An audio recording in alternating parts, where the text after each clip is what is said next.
สวัสดีค่ะกลับมาพบกันอีกครั้งนะคะกับ ATube ช่องนี้ช่องเดิมค่ะ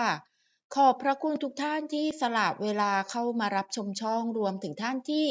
ช่วยดูโฆษณาและคลิปวิดีโอจนจบคลิปให้ด้วยและหลายๆท่านที่ช่วยเขียนคอมเมนต์ให้ข้อมูลข่าวสารอัปเดตต่างๆมาให้อย่างมากมายเลยเป็นพระคุณอย่างสูงเลยนะคะ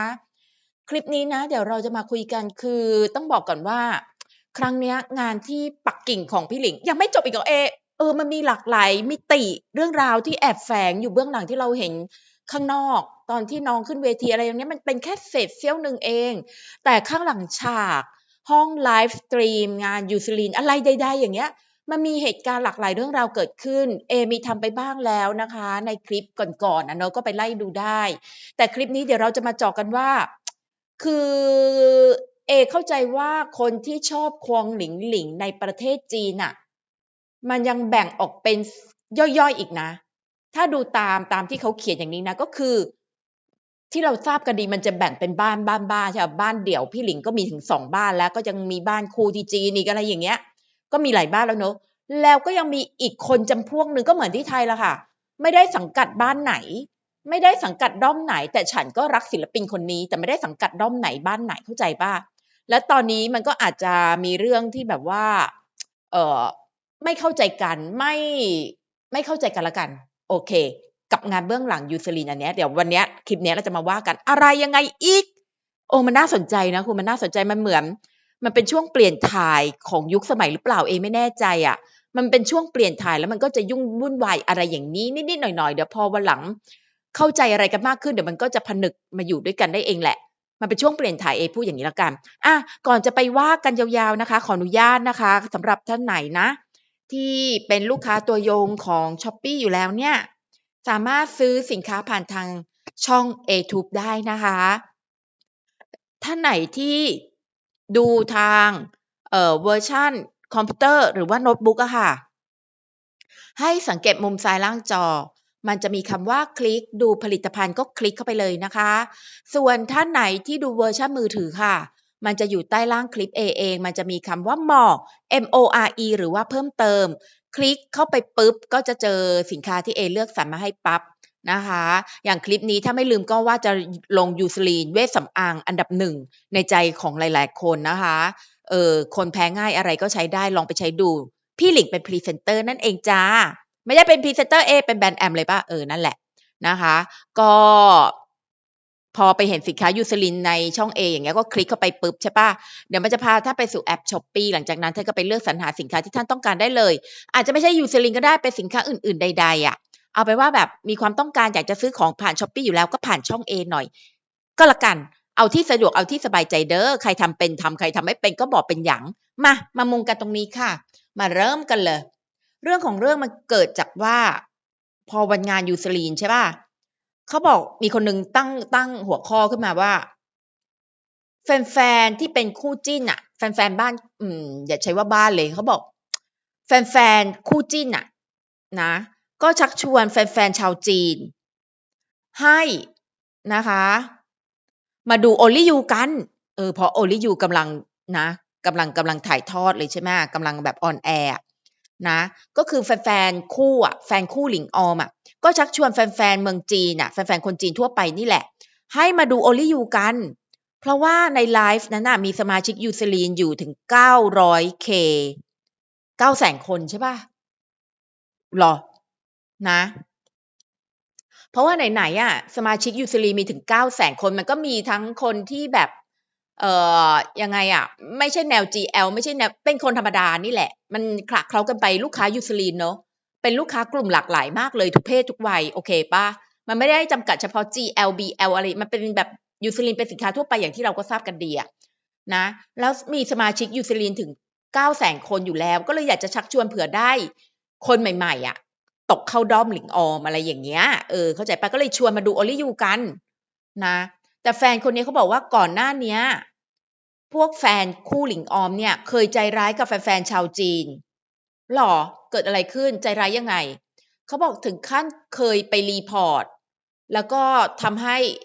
แอ็กเคานต์ของแฟนๆพวกนั้นน่ะโดนแขวนเลยแต่ตอนเนี้ยกลับมาเรียกร้องให้แฟนๆชาวจีนพวกเนี้ยนะมาดู Only You กันคือมันย้อนแย้งอะ คือเคยไปรีพอร์ตเขาซัสเพนก็คือแขวนบัญชีเขาอะแต่ตอนนี้จะมาขอเรียกร้องให้แฟนๆเนี่ยพวกเนี้ยมาดู Only You โอ้มันแปลกๆปะเนี่ยเขาบอกว่าดูแล้วมันย้อนแย้งอะไรก็ไม่รู้อะนะเขาบอกว่า อืมประมาณว่าเขาทักท้วงว่าแบบเธอเคยทำอย่างนี้กับพวกเราแล้วก็จะมาขอร้องให้พวกเราดู Only You เหรอประมาณเนี้ยนะอันนี้คนนี้น่าจะพูดในฐานะแฟนคนจีนทั่วไปนะคะแฟนคนจีนทั่วไปไม่ได้สังกัดบ้านไหนอะไรอย่างเงี้ยนะคราวนี้คลิปเดี่ยวพี่หลิงมาเลยค่ะนั่นเขามาอธิบายไม่ได้มาไฟอะไรหรอกเขาบอกว่าเธอคนนี้คงจะไม่รู้หรอกนะว่ามันมีเรื่องราวอะไรที่ดูแปลกๆและไร้สาระเกิดขึ้น ในไลฟ์สตรีมมิ่งของยูซิลินวันนั้นในงานวันนั้นน่ะพิธีกร MC คุณหวังฉืออธิบายว่าหลิงหลิงมีชื่อนิกเนมว่าจุนฟูจุนฟูจุนฟูแปลว่าอะไรภาษาจีนแปลว่าหนุ่มหล่อไอ้หนุ่มหล่ออะไรอย่างเงี้ยใช่เขาชอบเรียกพี่หลิงว่าจุนฟูอะไรอย่างเงี้ยนะคนจีนนะเรียกมาแต่ไหนแต่ไรละเขาบอกในวันนั้นน่ะในงานวันนั้นน่ะแต่ต้องบอกก่อนว่ามันแปลว่าไอ้หนุ่มจริงนะไม่ได้แปลว่าผู้หญิงอะไรอย่างเงี้ยแปลว่าไอ้หนุ่มหล่อเออคือใน social จีนเขาชอบเรียกพี่หลิงอย่างงี้ไอ้หนุ่มหล่อนะคะแล้วอธิบายMC ในงานก็อธิบายชื่อเนี้ยว่าพี่หลิงมีนิกเนมในจีนนะชื่อว่าจุนฟูนะซึ่งโดยปกติแล้วคำเนี้ยจุนฟูเนี่ยมันจะหมายถึงถ้าแปลเป็นภาษาอังกฤษก็คือ androgyny ใช่ไหมอ่านว่าอย่างงี้เปล่า androgyny androgyny นะคะก็คือไม่มีเพศเออหมายถึงว่าไม่มีเพศคือไม่ระบุเพศไหนชายก็ได้หญิงก็ดีอะไรอย่างเงี้ยนะมันเป็นถ้าอธิบายลงไปอีกทีก็คือมาอธิบายกันหน่อยคือบางคนคือเหล่านี้มันยังใหม่สำหรับประเทศในเอเชียเนอะรวมทั้งไทยด้วยใช่ป่ะแล้วที่จีนเขาก็เป็นสังคมปิดเขาไม่ยอมรับพวกเนี้ยเขาก็เลยมาอธิบายทำความเข้าใจว่าจุนฟูเนี่ยมันก็คล้ายๆก็หมายถึงใครซัมวันที่แอนโดรจินีไม่ได้ระบุเพศมันเป็นเส้นแบ่งทางเพศบางๆมันเป็นเส้นบางๆนะคะในระหว่างเรื่องเพศมันหมายถึงมันมีความหมายหมายถึงความสง่างามอันหาที่เปรียบไม่ได้ที่เหนือกว่าความเป็นชายและความเป็นหญิงโอ้โฮความหมายมันลึกซึ้งมากกว่านั้นเนาะถ้าท่านไหนที่อยู่ใน LGBTQ ก็น่าจะทราบนิยามความหมายของคำนี้ดีนะแต่สำหรับใครที่ไม่ได้อยู่อะไรอย่างเงี้ยเราก็มาเรียนรู้ไปพร้อมๆกันแล้วกันนะคะถือว่าเขาทางเมืองจีนเขามองพี่หลิงว่ายังไงอะไรอย่างเงี้ยเราก็มาดูกันอ๋อ ก็คือให้ยกย่องพี่หลิงว่าเป็นแบบประมาณว่าหล่อก็ได้สวยก็ดีมันระบุเพศไม่ได้แต่เอาจริงๆที่เอเคยไปรู้มาที่เอเคยอ่านมาพวกเราทุกคนนี่แหละที่บอกจะเป็นสเตรทหรืออะไรก็แล้วแต่นะทั้งผู้ชายผู้หญิงอย่างตัวเอเองอย่างเงี้ยดูแล้วเป็นผู้หญิงใช่ป่ะแต่จริงๆแล้วเราก็มีความเป็นชายอยู่ด้วยแต่บางทีฮอร์โมนความเป็นเพศหญิงมันเยอะกว่ามันก็เลยออกมาเป็นรูปแบบนี้คือทุกคนในตัวมีทั้งชายและหญิงอยู่ในตัวเพียงแต่ว่า คุณจะแสดงออกนะคุณมียีนคุณมีฮอร์โมนตรงไหนเยอะกว่าคุณก็จะออกไปในเวนั้นนะเท่าที่เอเคยอ่านมานะถูกผิดยังไงก็มาแย้งกันได้แต่เอเคยอ่านมาว่าอย่างนี้ในทางวิทยาศาสตร์คือทุกคนมีหมดแหละทั้งชายทั้งหญิงก็ XXXY พวกเนี้ยใช่ไหมโครโมโซมมันมีหมดแหละทุกคนในทุกคนเพียงแต่ว่าโครโมโซมอันไหนของคุณเยอะกว่าคุณก็ไปเวนั้นแหละนะคะอ่ะ อันนี้ก็คือความหมายนิยามที่เราจะได้รู้กันว่าคนจีนเขาคิดเห็นกับพี่หลิงยังไงแต่มันก็จะไปเหมาว่าเป็นคนจีนทั้งหมดก็ไม่ได้มันก็มีหลายกลุ่มอีกอย่างที่เอบอกก็คือคนที่แบบอยู่ในกลุ่ม LGBTQ ก็มีอยู่ในบ้านคู่ก็มีบ้านเดี่ยวก็มีอยู่กับสเตรทก็มีคือพี่หลิงกำลังจะทลายเรื่องความคิดที่แบบว่าจำกัดเพศอย่างเงี้ยไปให้หมดให้เอเข้าใจนะ คือคนเราบางทีก็ไม่ต้องจำกัดเพศมันคือความคิดที่มันแบบถ้าเรียกไปก็คือสมัยใหม่มากๆแล้วช่วงเนี้ยมันยังเป็นช่วงที่เรากำลังปรับตัวกันอยู่เข้าใจเปล่ามันก็เลยอาจจะยังงงๆงวยๆอะไรมันเป็นสิ่งแปลกใหม่อะไรอย่างเงี้ยแล้วพี่หลิงก็เลยเคยสัมภาษณ์อยู่ในรายการถ้าจะไม่ผิดของคุณพลอยหอวังอยากจะเผยแพร่สิ่งเหล่านี้ให้ทุกคนเข้าใจมากขึ้นอะไรอย่างเงี้ยคือพี่เขาไปอย่างนั้นแล้วนะเออมาดูกันเขายังเขียนต่ออีกว่า น่าตกใจที่มีแฟนๆที่ไม่เปิดเผยชื่อบางคนขู่ว่าจะรีพอร์ตการไลฟ์สตรีมมิ่งนั้นทันที โดยไม่สนใจเลยว่าการกระทำอันหุนหันพลันแล่นเนี้ยจะทำลายความร่วมมือทางการค้าของหลิงหลิงได้ยังไง แรงจูงใจของคนเหล่านี้มันน่าสงสัยอย่างเห็นได้ชัด เออเห็นป่ะในขณะที่ไลฟ์สดยูซิลีน่ะมีบางคนที่ไม่ก็คือยังไงเขาเรียกอะไรนิรนามแอคเคาท์นิรนามแต่บอกว่าเป็นแฟนพี่หลิง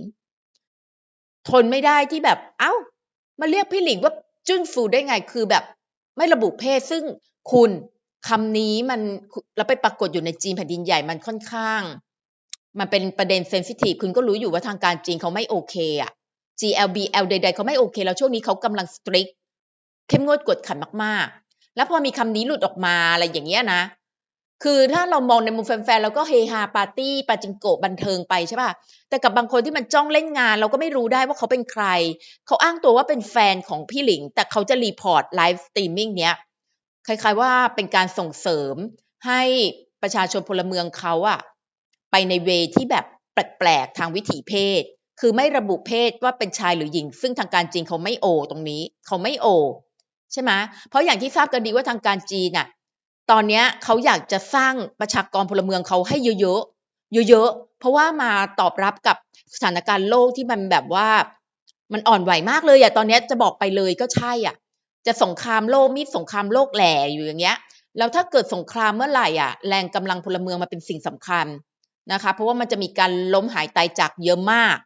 นะคะเพราะว่าคนไปเป็นทหารก็ตายเยอะใช่ไหมภาวะสงครามอดอยากอีกอะไรอย่างเงี้ยเท่าที่ดูประวัติศาสตร์มาเพราะฉะนั้นพลเมืองรุ่นใหม่นะคะจะต้องแบบว่ามีเยอะๆเพื่อเอามาทดแทนกับพลเมืองที่เสียไปไม่งั้นประเทศไหนที่ไม่มีการเกิดใหม่ประเทศนั้นก็เขาดาวรอเลยอะค่ะมันจะไม่เกิดการพัฒนาเศรษฐกิจไม่ดีญี่ปุ่นอะนำไทยไปก่อนเลยนะไอเหตุการณ์เนี้ยใช่ไหม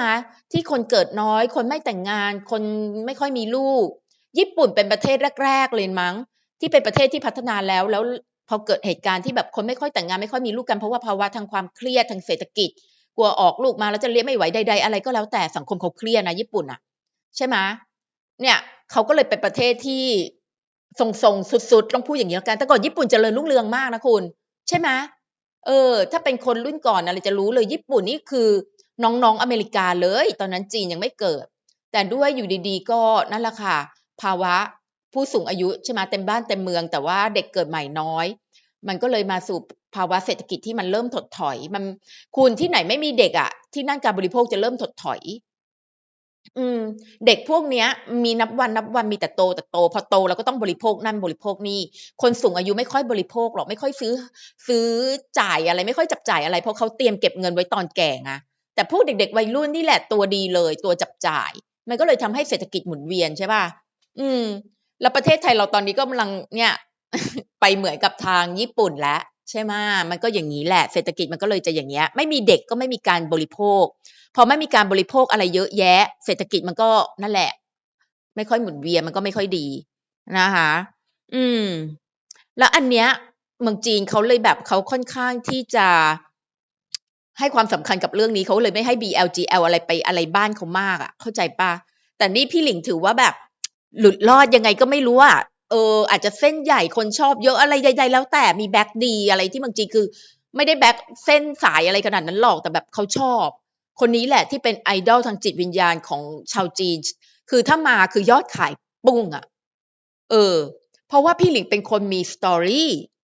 คนเราเดี๋ยวนี้จะดังได้ไม่ใช่แค่สวยแค่หล่อคุณต้องมีสตอรี่พี่หลิงมีสตอรี่คุณคิดนะในทางกลับกันถ้าพี่หลิงเป็นพี่หลิงอย่างนี้เลยรูปลักษณ์อย่างนี้เลยแต่พอเขาไปดูครอบครัวพี่หลิงโอ้มาจากครอบครัวรวยเป็นคุณหนูอยู่แล้วพี่หลิงจะไม่ดังขนาดนี้นะคุณเชื่อป่ะคุณเชื่อป่ะ ไม่ใช่หมายความว่าพี่หลิงมาจากครอบครัวยากลำบากก็ไม่ถึงขนาดนั้นแต่พี่หลิงอะเป็นตัวแทนจิตวิญญาณของคนชนชั้นกลางจริงๆอะในสังคมโลกยุคปัจจุบันอะซึ่งคนยุคปัจจุบันมันก็อยู่ในสังคมชนชั้นกลางเสียเยอะนั่นแหละจะมีสักกี่คนจะมีสักกี่เปอร์เซ็นต์ที่ใช่ไหมรวยๆมาอะไรอย่างเงี้ยซึ่งถ้าเราเห็นในวงการบันเทิงบ้านเราใช่ส่วนมากก็เป็นคุณหนูคุณอะไรมาใช่ไหมมาจากครอบครัวร่ำรวยแต่ถามจริง เมื่อเทียบกับประชากรทั่วไปของคนไทยอะคนรวยพวกเนี้ยคุณหนูพวกเนี้ยจะมีสักกี่เปอร์เซ็นต์กันเชียวมันเป็นส่วนน้อยนะแต่พี่หลิงอะ เอาจริงๆเราก็ไม่แน่ชัดเนอะว่าพ่อแม่พี่หลิงอาจจะรวยที่รวยอะไรมาก็ได้แต่ว่าเป็นคนค่อนข้างทางครอบครัวค่อนข้าง introvert ก็ไม่ได้คือเขาสไตล์คนจีนเนี่ยเขาจะไม่แบบโอ้อาอะไรจริงๆเขาอาจจะมีเงินก็ได้นะแต่เขาทำตัวแบบเหมือนแบบปกติเหมือนแบบแต่จริงๆคุณคนจีนเขาสไตล์เนี่ยเขามีแต่เขาไม่บอกแต่เราก็ไม่รู้แหละครอบครัวพี่หลิงเขาก็เลยคิดว่าเป็นคนชนชั้นกลางธรรมดานี่แหละนะคะก็เลยเป็นตัวแทนของชนชั้นกลาง คนที่ไม่มีเส้นมีสายแต่แบบก้าวเข้ามาอยู่ในจุดนี้ได้คือเป็นคนมี story นั่นเองค่ะอืมที่เอกำลังจะบอกคือถ้าพี่หลิงไม่มี story อะไรที่แบบเหมือนเป็นตัวแทนของคนทั่วไปหรือว่าเป็นเรื่องของการสู้ชีวิตนะสู้ชีวิตก็ถามว่าสู้ขนาดนั้นไหมมันก็สู้ทางด้านจิตใจเนาะเป็นช่วงหัวเลี้ยวหัวต่อในช่วงวัยรุ่นเราต้องย้ายเปลี่ยนมาคุณก็รู้ช่วงวัยรุ่นเป็นวัยที่เซนซิทีฟขนาดไหนร่างกายก็เปลี่ยนใช่ไหม แล้วยิ่งมาเจอสังคมเปลี่ยนภาษาอยู่ดีจากคนที่อยู่ในสังคมที่ก็พูดภาษาเดียวกันมาสู่สังคมที่แบบพูดกันคนละภาษาย้ายโรงเรียนอีกคือในวัยรุ่นอ่ะการย้ายโรงเรียนในขณะที่เราเป็นคนใหม่อยู่คนเดียวนอกนั้นเขารู้จักกันแล้วมันก็ประหม่ามันเป็นเรื่องของการเปลี่ยนแปลงอะไรหลายอย่างคนจีนเขาก็เลยชอบพี่หลิงตรงที่มีสตอรี่ตรงนี้มันดูแล้วมันเหมือนมันเป็นโลโมเดลได้เป็นโมเดลต้นแบบได้ทางจิตวิญญาณคุณเข้าใจป่ะมันมีอะไรมากกว่านั้นนะ การที่คุณจะไปหานะโด่งดังในเมืองจีนได้มันมีอะไรมากกว่านั้นมันไม่ใช่แค่สวยแค่หล่ออุ๊ยสวยหล่อเขามีเยอะแยะแต่มันหมายถึงผู้นำทางจิตวิญญาณเขาอะประมาณนั้นแหละคนเดี๋ยวเนี้ยอ่อนแอทางจิตใจเยอะนะคะเพราะว่าด้วยปัจจัยหลายอย่างอะมันเนาะ social ก็มีส่วนนะที่ทำให้คนจิตใจอ่อนแอลงไปเยอะนะคะ ง่ายๆเลยแบบเห็นคนอื่นเขามีชีวิตดีๆแต่กลับมาดูตัวเราเองเราก็เริ่มสะท้อนใจอะไรอย่างเงี้ยเพราะฉะนั้นเขาต้องการ role model นะคะต้นแบบทางจิตวิญญาณแล้วพี่หลิงก็ตอบสนองตรงนั้นได้พี่หลิงก็เลยขายอะไรคนจีนก็ชอบก็เลยซื้อคนจีนเขามองอะไรมากกว่านั้นนะสวยหล่อก็ต้องมีเป็นใบเบิกทางแต่จะไปต่อไม่ไปต่อก็คือแนวความคิดทัศนคติคุณชีวิตผ่านอะไรมาคุณสู้อะไรมานะเขาชอบคนเข้มแข็งเขาชอบคนเก่งเขาชอบคนที่เป็นผู้นำทางจิตวิญญาณได้อันนี้ก็เลยเป็นจุดที่พี่หลิงอะแจ้งเกิดอยู่ในเมืองจีนระเบิดระเบ้อไม่ที่เราก็ชอบคิดกันว่าก็พี่หลิงมีเชื้อจีนไงมีเชื้อฮ่องกงไงก็เลยไปดังได้ที่จีนง่ายๆมันไม่ง่ายอย่างนั้นหรอกค่ะมันแค่ส่วนหนึ่งมันแค่ส่วนหนึ่งถ้าพี่หลิงไม่มีสตอรี่นะต่อจะให้สวยขนาดนี้นะคะปานแบบโอ้โหหยาดฟ้ามาดินอะไรอย่างเงี้ยนะสวยขนาดนี้เลยนะเหมือนนางฟ้าลงมาจุติขนาดนี้เลยนะแล้วก็เป็นลูกครึ่งฮ่องกงด้วยนะแต่ถ้าพี่หลิงไม่มีแบบว่าสตอรี่เกี่ยวกับเรื่องราวชีวิตในการอะไรอย่างเงี้ยพี่หลิงจะไม่ดังขนาดนี้ค่ะเพราะว่ามันก็เป็นแค่ใบเบิกทางให้เขารู้จักแต่ถามว่าจะไปต่อยาวๆแบบว่ารับพรีเซนเตอร์อะไรเยอะแยะขนาดเนี้ยไม่ถึงขนาดนี้หรอกเพราะเหตุผลสำคัญเลยนะเพราะพี่หลิงมีสตอรี่ของชีวิตอันนี้เอมองนะแต่เอว่าใช่คนจีนเขาชอบอะไรที่มันมีคุณค่าทางจิตใจอะไรอย่างเงี้ยเข้าใจเปล่าไม่ใช่แค่ภายนอกอย่างเดียวแล้วก็ไม่เชื้อสายก็ส่วนหนึ่งเชื้อจีนก็ส่วนหนึ่งแต่มันไม่ใช่ทั้งหมด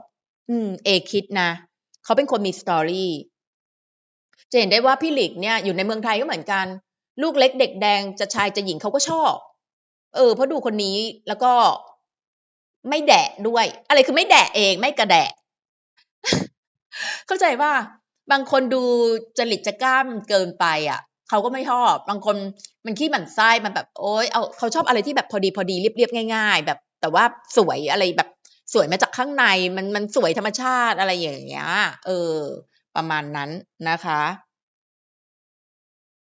มาต่อเขาเขียนว่าไงอีกก็คืออย่างที่เรารู้กันแล้วเนาะ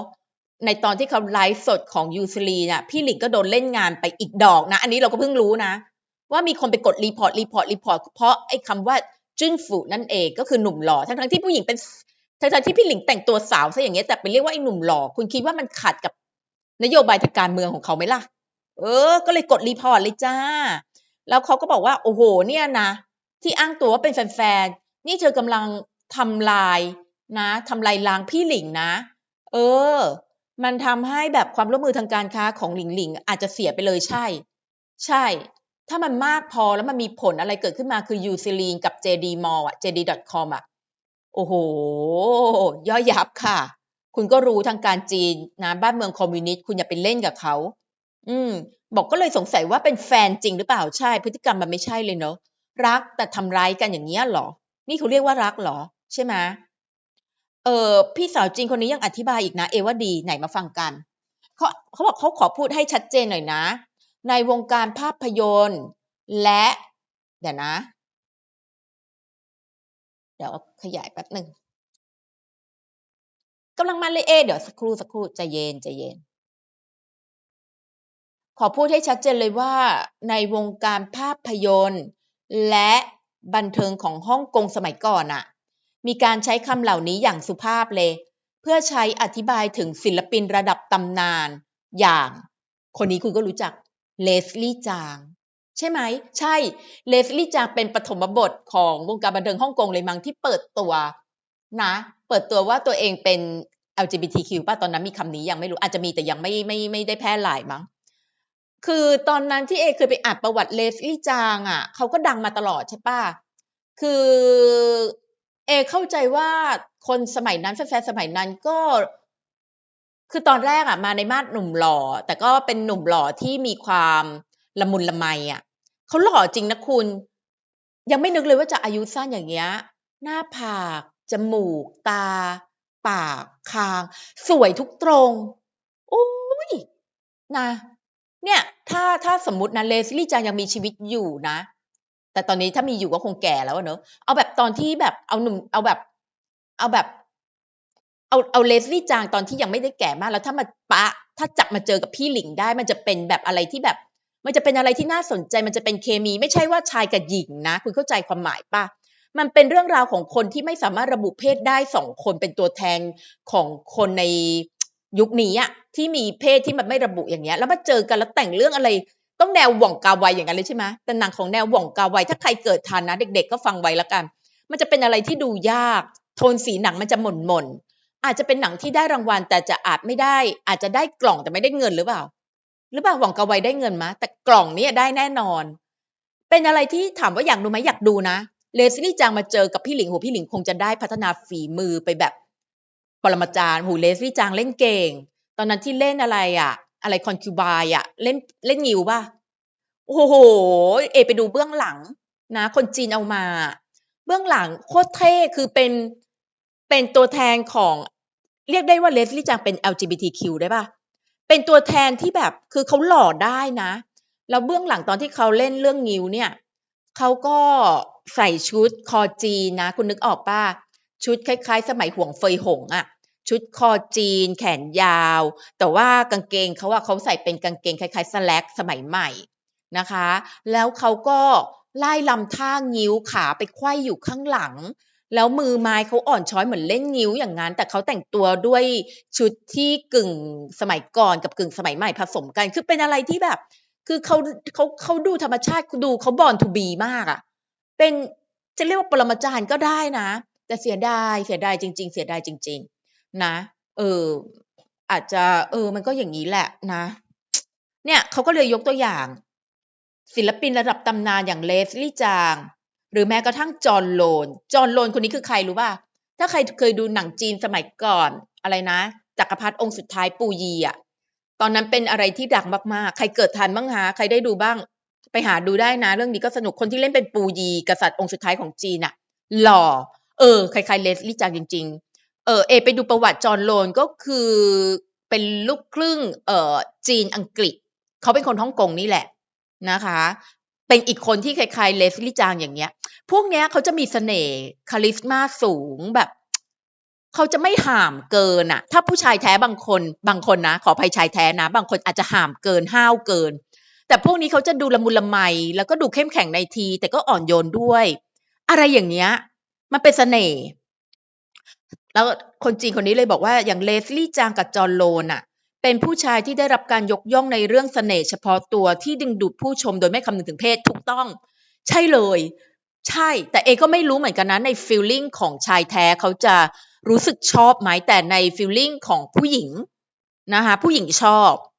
เชื่อว่าชอบแต่ผู้ชายแท้ไม่รู้เห็นผู้ชายแท้เขาดูแล้วเขาเฉยๆแต่พวกผู้ชายแท้เราเดาอารมณ์เขายากไงเราก็ไม่รู้เหมือนกันไม่รู้เขาชอบไม่ชอบแต่ผู้หญิงอะชอบสองคนนี้นะคะ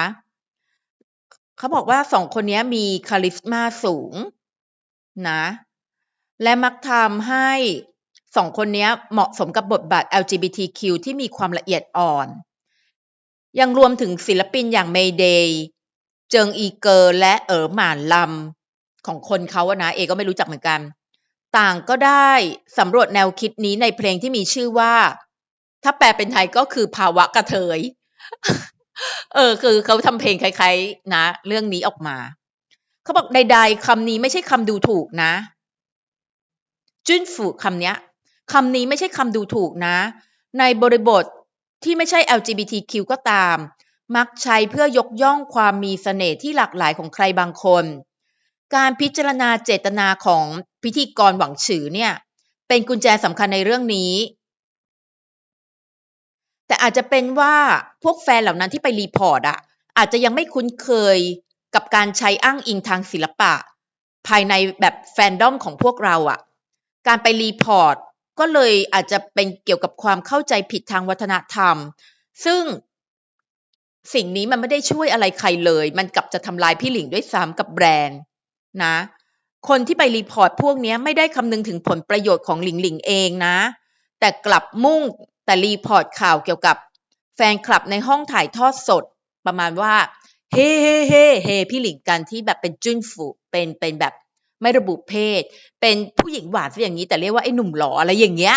คือบางคนเขาเข้าใจผิดเขายังไม่เข้าใจในบริบทนี้อะไรอย่างเงี้ยก็ไปรีพอร์ตคุณถ้าเรื่องถึงรัฐบาลอะไรใช่ป่ะมันเป็นเรื่องใหญ่นะอืมบอกลองคิดดูสิว่าไอ้คนที่ไปรีพอร์ตพวกเนี้ยเขาเคยคิดถึงผลประโยชน์ของหลิงหลิงอยู่ในใจเขาบ้างหรือเปล่าเคยเห็นผลประโยชน์ของคือเคยคิดถึงผลกระทบที่จะมีต่อพี่หลิงหลิงบ้างหรือเปล่าพวกเขาเอาแต่คิดเรื่องของการกินหวานกินน้ำตาแล้วก็การเอาแต่ใจตัวเองเท่านั้นแหละโคตรตลกเลยคืออ้างตัวว่าเป็นแฟนถ้าใครเป็นแฟนพี่หลิงก็แสดงว่าต้องรักพี่หลิงใช่ป่ะแต่ทำไมไปรีพอร์ตอย่างงั้นเพื่อให้มันเกิดผลเสียกับพี่เขาทางจีนอืมโอ้โฮเบื้องหลังยูซ l ลีนนี่โอ้โฮได้หลาย story เลยเนาะเนี่ยค่ะแล้วเขาก็ยกตัวอย่างภาพนี้เนี่ยเขาเขียนมาก็คือเป็นแฟนคลับพี่หลิงแหละบอกว่าเนี่ยมีคนเอาภาพนี้มาบอกว่าใช้คำว่ากระเทยมันเครียดกับร่างกายยังไงเนี่ยภาพนี้เราเห็นกันประจำแล้วเนาะเขามาล้อกันอะไรอย่างเงี้ยก็คือมีคนอะเขาเอาภาพนี้มาแล้วก็บอกมนุษย์เราอะจะสามารถวิวัฒนาการไปเป็นกระเทยได้เมื่อไหร่ คือมันแลดูแปลกๆ ถ้าใครที่ตามโลกนี้ไม่ทันแล้วว่ามันมีแนวคิดใหม่สมัยใหม่อย่างนี้เกิดขึ้นเขาจะรับไม่ได้เลยไงมันก็จะไปว่าเขามันก็ไม่ถูกอะนะเราก็ต้องให้สิทธิเสรีภาพเขาแต่ว่าเขาก็ต้องแบบพยายามเข้าใจโลกยุคใหม่ที่มันเปลี่ยนไปด้วยส่วนคนยุคใหม่ที่มีแนวความคิดใหม่ๆอย่างนี้ก็ต้องพยายามเข้าใจคนรุ่นเก่าด้วยทางที่ดีเอว่าอย่าไปกระทบกระทั่งกันถ้าเราไม่พอใจเราก็อย่าไปดูแต่เล่นไปกดรีพอร์ตอย่างนี้เลยคือมันเหมือนประสงค์ร้ายรักนะแต่ประสงค์ร้ายยังไงไม่รู้ คือมันเป็นเรื่องของความไม่เข้าใจกันทางวัฒนธรรมคิดไปคนละแบบถ้าเราคิดไปคนละแบบจะมาเถียงกันเพื่อให้ได้ข้อสรุปอะมันยากเพราะอีกฝ่ายหนึ่งก็ปักใจเชื่ออย่างนี้ไปแล้วอีกฝ่ายหนึ่งก็ปักใจเชื่อไปอีกแบบหนึ่งมันไม่มีวันมาบรรจบกันได้หรอกมันเหนื่อยมันมีวันมาบรรจบกันได้แต่มันเหนื่อยมันจะมันบรรจบกันได้ก็ต่อเมื่อต้องให้เขาคิดได้เองอะให้เขาไปได้เสพข้อมูลอะไรแล้วเดี๋ยวถ้าเขาคิดได้เองเขาก็จะเข้าใจเราทุกเรื่องเลยนะ เดี๋ยวนี้เอก็เบื่อการไฟ้เหมือนกันคือถ้าใครเข้าใจก็จะเข้าใจอะแต่ถ้าใครฟังแล้วไม่เข้าใจก็คือจะไม่เข้าใจแล้วก็เอจะไม่อธิบายอะไรแล้วอะขี้เกียจแบบก็คือเขามีชุดความเชื่ออย่างนั้นก็คือชุดความเชื่ออย่างนั้นส่วนเราก็มีชุดความเชื่ออย่างของเราก็เป็นอย่างของเราใครเก็ตก็เก็ตใครไม่เก็ตใครเห็นต่างอะไรก็มันก็เป็นสิทธิ์ของเขานะคะคือจนกว่านั่นแหละต่างคนอาจจะเป็นเอเองก็ได้ที่จะได้รู้ชุดความจริงแล้วก็อาจจะเปลี่ยนความคิด แน่นอนคนเราเปลี่ยนความคิดได้ตลอดแหละถ้าเรามีฐานข้อมูลอะไรใหม่ๆเข้ามาใช่ไหมอืมคือตอนนี้เถียงกันใน social อะไรอย่างเงี้ยบางทีเถียงไปเถียงมาด้วยหลักเหตุและผลนะโอเคนะเราก็จะได้รู้ว่าอ๋อเขาคิดกันอย่างงี้ๆใช่เปล่าเราก็อ๋อบางทีเรามาปรับคิดเอ๊ะเราหรือว่าเราคิดผิดอะไรอย่างเงี้ยแต่ถ้าจะเถียงกันเพื่อเอาชนะหรือว่าเพื่อด้อยค่าเพื่อกดคนอื่นอะไรอย่างเงี้ยก็จะไม่แล้วมันขี้เกียจไปเสพมันเนาะมัน toxic แล้วก็การให้เกียรติซึ่งกันและกันเป็นสิ่งสำคัญในโลก social ใช่เราอาจจะไม่รู้จักหน้าค่าตาเราอาจจะไม่รู้จักหน้าค่าตากันตัวจริงๆ ความให้เกียรติซึ่งกันและกันมันก็อาจจะน้อยลงถ้าเราเจอหน้ากันหน้าต่อหน้าตาต่อตาอะไรอย่างเงี้ยความให้เกียรติซึ่งกันและกันมันอาจจะยังมีอยู่แต่ในโลกโซเชียลการพิมพ์การอะไรอย่างเงี้ยคนที่เราต้องการจะสื่อสารไปด้วยเขาไม่ได้มาอยู่ตรงหน้าเราบางทีการให้เกียรติอะไรพวกนี้มันน้อยลงความเกรงใจอะไรอย่างเงี้ยมันน้อยลงซึ่งมองว่าไงหรอมองว่าควรจะคงไว้ซึ่งการให้เกียรติซึ่งกันและกันการพูดจาคำพูดคำจาถ้อยคำที่เขียนควรให้เกียรติซึ่งกันและกันแล้วเราก็จะอยู่ในโลกโซเชียลได้อย่างมีความสุขเพราะว่าตอนนี้เราคงปฏิเสธโลกโซเชียลไม่ได้แล้วแหละมันเป็นคู่ขนานไปกับชีวิตจริงแล้วใช่ไหมโอ้โหคนที่เราคุยด้วยในชีวิตจริงเผลอๆยังน้อยกว่าคนที่เราคุยด้วยในโซเชียลซะอีกนะคิดนะเพราะฉะนั้นนะคะอยู่บนพื้นฐานของการให้เกียรติซึ่งกันและกันพูดจาให้เกียรติกันอะอาจจะไม่ต้องสุภาพมันก็ดีอะเนอะมันก็รื่นหูแต่ถ้าไม่สุภาพก็แบบออกแนวให้เกียรติกันละกันอะอย่ากดกันอะไรอย่างเงี้ยว่าอันนี้เป็นสิ่งสำคัญที่จะทำให้อยู่ในโลกสังคมโซเชียลได้อย่างมีความสุขนะจ๊ะอะล่ะไหนในนี้ก็บอกไอ้พวกที่แบบเป็นแอคเคาท์นิรนามไม่เปิดเผยตัวตนนี่เราจะไปเชื่อมันได้เหรออะไรอย่างเงี้ยนะมันก็ทั่วไปแหละก็ให้รู้ว่าเบื้องหลังงานยูซิลินพี่หลิงอะไม่ได้สดใสราบรื่นอย่างที่เราเห็นภายนอกนับว่าทีมงานเก่งมากๆที่ถ่ายทอดออกมาโดยที่เราไม่รู้เลยว่ามันมีเบื้องลึกเบื้องลับเบื้องหลังอะไรขนาดนั้นนะคะและสรุปก็คือในไลฟ์สดพี่หลิงยูซิลินโดนรีพอร์ตไปด้วยแต่ก็ไม่รู้ว่ามากน้อยแค่ไหนก็คงมีอยู่แหละเพราะเหตุว่าไม่พอใจกับคำว่าจิ้นฝูไอ้หนุ่มหล่อที่เรียกพี่หลิงว่าหนุ่มลาไม่ต้องมีไอก็ได้ไอนี่ของไม่ใช่ไม่สุภาพนะบอกออกแนวเอ็นดูแต่ว่าถ้าใครบอกไม่สุภาพก็หนุ่มลาเขาชอบเรียกพี่หลิงคำนี้จริงๆในโซเชียลจีนแต่ไหนแต่ไรเล่าตั้งแต่ใจซ่อนรักเล่าจิ้นฝูนะโอเคอะล่ะสำหรับคลิปนี้ใครมีคอมเมนต์ความคิดเห็นว่ายังไงก็มาร่วมคอมเมนต์กันได้เลยที่ใต้ล่างคลิปวิดีโอนี้นะคะสำหรับคลิปนี้ขอบพระคุณที่รับชมค่ะ